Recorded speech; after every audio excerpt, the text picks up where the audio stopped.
Hey, this girl's pretty cute. That isn't gonna stop me from looting her. Imagine for a moment. A pretty fucking cool action scene that promises a good movie.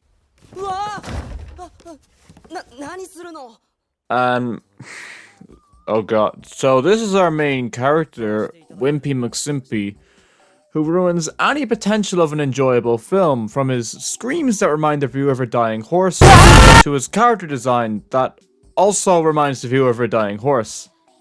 Remember that pretty cool action scene that I literally just showed you? Does this shitty middle schooler who gets isekai'd back in time to save everyone because he's the chosen one or whatever seem anywhere near as good as the movie that intro promised? It's all fine though, cause he eventually is brought into that cool setting, which might seem like enough of a reason for you to care about some genuinely great action sequences. But don't worry, the film makes sure to keep explaining things to you that you don't care about. In fact, the film makes sure you know everything about everyone. The only thing it doesn't tell you about these characters is why you should care about them. This egregious amount of exposition, I think, is the point of the film. It wants to throw you into a series of conflicts and resolve these issues with words, which I don't think is necessarily a bad thing. If I did, then Monogatari would be nowhere near my favorite anime of all time.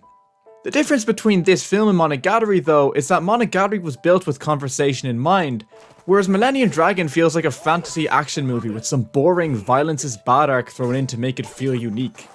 It instead leads to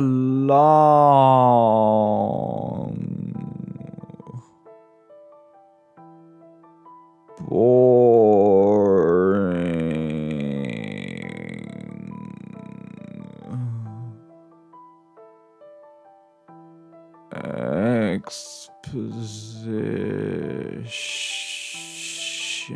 This is the opposite of fun! When the film does eventually reach these fun moments, it is genuinely well done. I simply did not give a single shit about what was going on. I don't know how they made me not care about this kid with a dragon beating the shit out of everyone, but they somehow managed it. Maybe it's because once the kid gets the dragon, nobody else could do anything to him, so he's basically invincible, which ruins any tension. And also, how did that girl get on the dragon's back?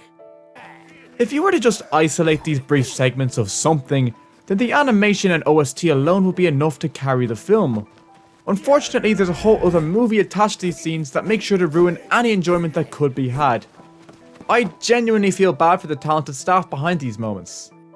All in all, if you want a story about a reluctant hero that's forced to learn about the two sides to a conflict that he's an outsider to, with themes of man versus nature sprinkled throughout, just watch Princess Mononoke, you uncultured swine! 4 out of 10.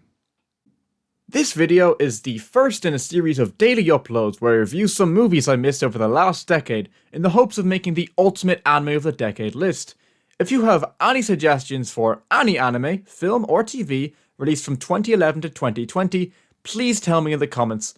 I'd rather find out about it now as opposed to after I make the big ass video. Also, I'm gonna say some cringy sellout shit. And tomorrow's film is The Children Who Chase Lost Voices if you want to watch it in advance. See you then.